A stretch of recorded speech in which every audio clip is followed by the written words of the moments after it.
இன்றைக்கி பார்த்தீங்கன்னா ஃப்ரண்ட் எலிவேஷனில் இறங்கியிருக்கான். இப்போ ஃபுல்லாக வந்து பார்ட்ரு கட்ட போகிறோம். எல்லாம் கோடு போட்டு ரெடியாக இருக்குது. கேமராமேன் இல்லாததுனால நானே வேலை செஞ்சு நானே எடுத்துக்கிட்டு இருக்கேன். கேமராமேன் மேலே நின்றுங்கிறாரு பாருங்க. ஃபுல்லாக கோடு போட்டுக்கலாம். இப்போ பார்ட்ரு கட்ட போகிறோம். ஷேர் பண்ணுங்கள், கமெண்ட் பண்ணுங்கள். வீடியோ பிடிச்சிருந்தா ஷேர் பண்ணுங்கள், கமெண்ட் பண்ணுங்கள். ப்ரெஷர்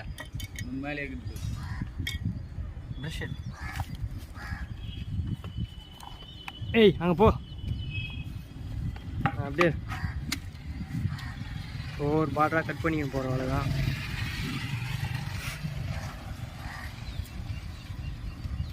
கட் பண்ணிவிட்டு மறுபடியும் வீடியோ போடுறாங்க.